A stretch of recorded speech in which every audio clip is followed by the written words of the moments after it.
Hey guys, welcome back to We Watch Movie. I am Mike, and we're continuing our Saw franchise reviews. We're reviewing every single Saw movie, including Jigsaw and Spiral, up to the release of Saw 10 coming out. So if you haven't, be sure you click subscribe and the bell so that you can take this journey with us. This movie is strange, and it's one of the best movies in the franchise, no doubt about it, but I'll be damned if it doesn't get on my nerves from time to time. So in pure sequel fashion, the movie starts out, and it's like we're going to get bigger, we're going to get gnarlier, we're going to be gross as hell, and this guy is tied to a chair. He has a key. Jigsaw surgically implanted a key into his eye socket that he has to cut open and get out. And he's a smart ass and puts a toolbox there next to him with a scalpel in it. And in pure Saw fashion, the guy waits way too long. And I hate it when people do this. And I understand why they do, because they're trying to wrap their brain around the fact like, hey, I can't do this. I got to get out of this. But then they realize, oh, I can't get out of this. But then they've wasted all their time. So he ends up cutting his eye open and going through all the pain just to die anyways, which is like the worst of both worlds. Like, you did it and you still died. That's fucked up, senorita. Then we're introduced to Donnie Wahlberg, who cannot find a suit that fits him in the entire city. They're all wrinkled and oversized. His brother Mark won't talk to him. He's like, Donnie, you gonna do another one of those fucking Saw movies? Better not try to put me in a fucking Saw trap. I swear to God, I'll come in there and go head body all over you like Saw Mamby. But eventually some detectives, including Dina Meyer from the first movie, triangulate Jigsaw's location. In the words of Mark Wahlberg, they go running in there like silverback fucking gorillas. They get in there. It's a huge mess. There's a bunch of booby traps everywhere, of course, because it's fucking Jigsaw. He had the whole thing set up, and they find out that he has the detective's son, along with a group of other people, locked up in a warehouse somewhere, while poison is slowly being piped in the vents. Like, you know, that smell at Vegas strip clubs? It just smells like candy and sex. Marcy Playground. It's a great song. And these people are slowly dying. They have to find the antidote and each go through their own traps to get out. One of those people's his son, and Jigsaw's like, hey, I want to play a game with you. Come over here, just talk to me. All you got to do is talk to me. We find out that he's been a shitty cop. He's done some backdoor dealings. He's planted evidence on people. He's done a lot of heinous shit to people. For years, you've been a shitty cop and a shitty dad, and you don't wipe. You know, it's an all right setup. This one, weirdly, I don't know why, it feels even more low budget to me than the first film did, despite them making all that money. And that was probably a really good choice, considering it's Saw. So you want that grindhouse feel to it. You want that just dark greens and like you're just living in a trash can kind of vibes to the movie. And I will say, overall, it's very impressive how this movie kept the vibe and the spirit of the first film alive, just from the cinematography all the way down to how characters act and just everything about it. It still carries the Saw spirit just as much as the first one did. That and a really good twist and some of the most gnarly fucked up traps in the franchise keep this alive and going despite some really awful acting and really annoying characters. I think just waking up in that room, being stuck in the room with this particular group of people is a Saw trap in its fucking self. It's like a holding cell in the fucking gutter of the Midwest. I mean, it is just awful. These people are so obnoxious and annoying and just painted with the broadest just corn brush of all time. Corn brush? I don't know what that is. Just corny brush of all time. You got the one girl who all she does is whine and cry the entire time. You've got the one girl who runs around the entire movie without a bra on and ironically gets caught in a booby trap. You got probably the most annoying character of the entire movie and maybe the franchise in Xavier. Don't get me wrong, nothing against the actor. He played this part perfectly. He is supposed to be a hateable piece of shit that you want to smack in the face with a fancy glove on. Apparently they were going to a movie. I did not know this before, but Henry Rollins was supposed to play this role. That would have been amazing. But yeah, it's not the actor. He's doing exactly what he's supposed to be doing. But this dude is just so over the top and just dumb as shit. And like the entire movie, like, and we all know somebody like that in real life or worked with someone who just gets really mad over dumb shit. And like everybody has to walk around them on eggshells because they just have like small man syndrome or whatever. No. So who touched the fucking thermostat? I swear to God, I'm gonna whoop some ass. We get it.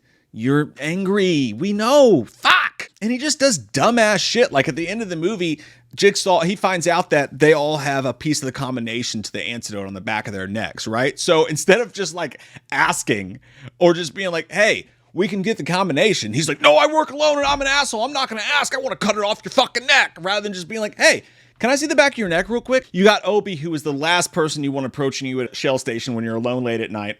Actually, I changed my vote. The most annoying character is Jonas. This dude was so annoying the entire movie. Like, I don't know who he thought he was. Like, he wanted to be both, like, the leader and, like, the guy getting everybody out of things, but also wanted to be like, yeah, but I'm also from the streets. Like, he just kept saying dumb shit and slowing everybody down. Everyone's trying to figure out a way to get out, and he's like, we can keep going at each other like we back in the yard, but we can come together and figure out who's doing this to us.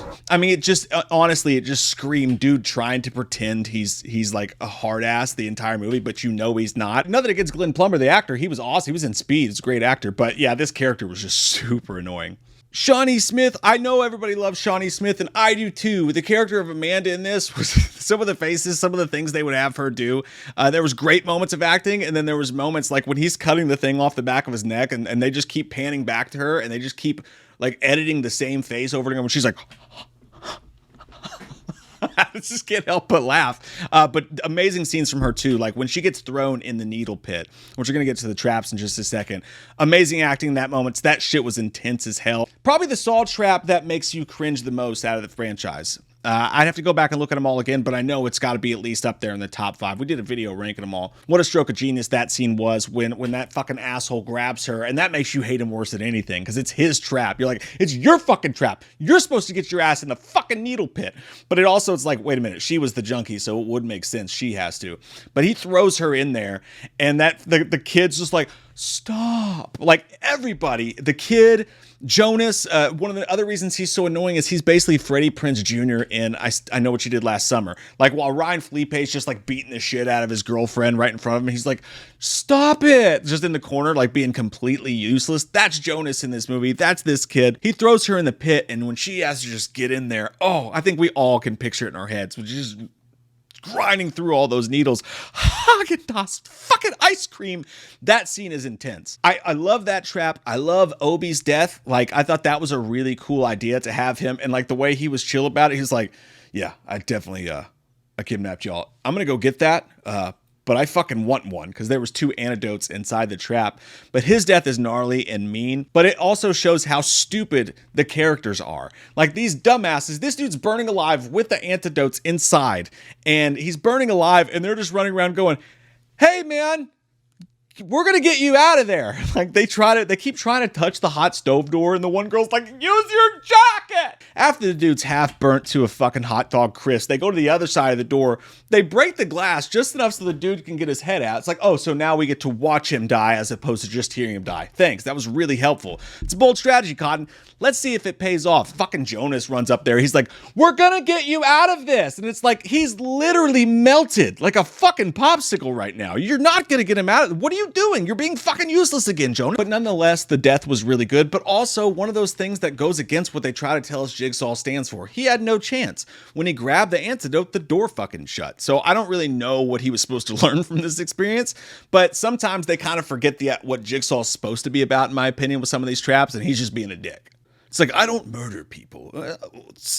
Sometimes you have to, all right? Sometimes you got to break a few fucking eggs. Meanwhile, back at the vacated JCPenney warehouse, there's this, they try to over-dramatically overdo this story where it's like, you can't do it. You can't beat him up. That's what he wants. And he's like, but I'm angry and I'm a fucking Wahlberg and I'm going to go in there, I'm going to crack his fucking head open and take his Busch Light. That entire thing was a little bit overdrawn, got a little bit drawn out in my opinion, but the storyline for it's cool. What's interesting about this movie is it's one of those Cloverfield movies where Darren Lynn Bousman was trying to get this script made for forever, and they kept saying it was too violent. But once Saw came out, the producers came to him and they were like, hey, can we take your movie, turn it into a Saw movie?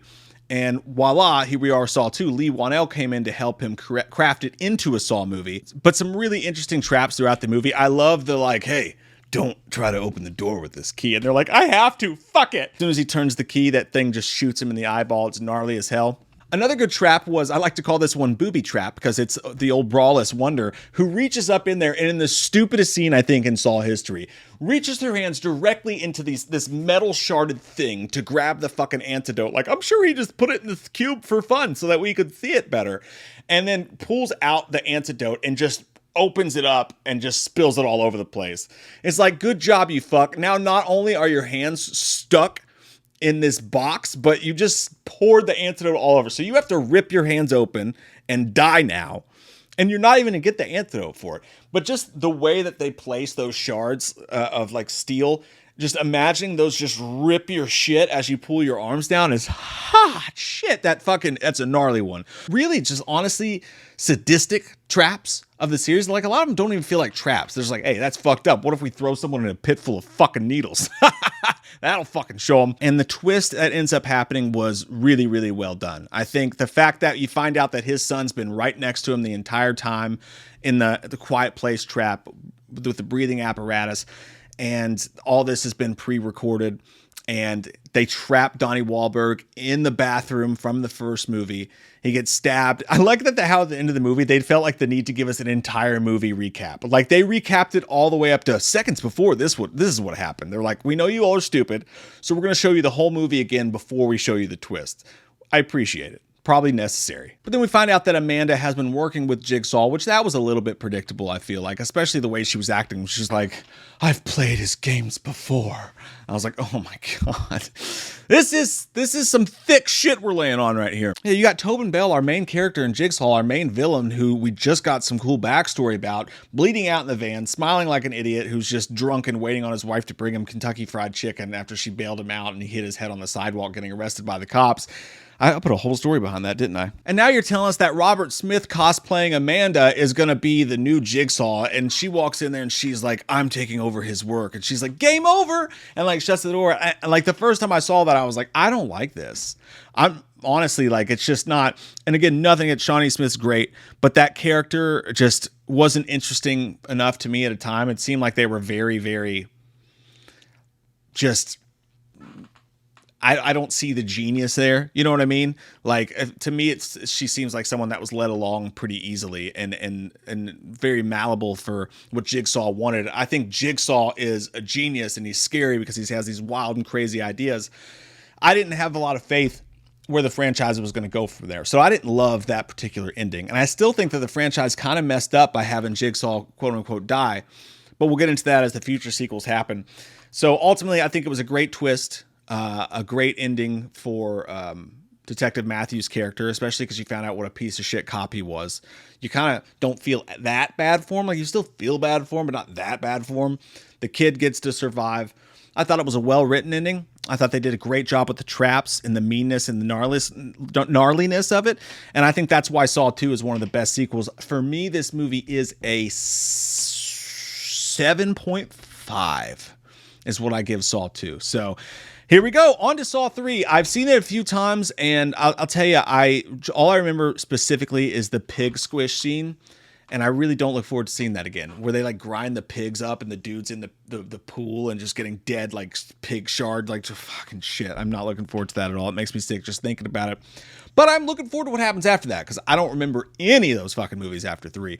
So again, please click the subscribe button and the bell. Check out this whole series with me and our ranking of the whole franchise afterwards and our review of Saw 10. I love your fucking faces, and we'll see you guys soon.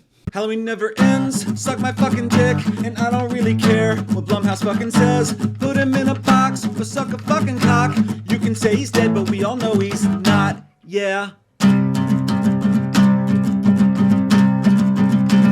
So let's go trick-or-treating, let's go fucking drinking. Let's all go rent Pumpkinhead on VHS. Cause Halloween never ends, Halloween never ends, Halloween never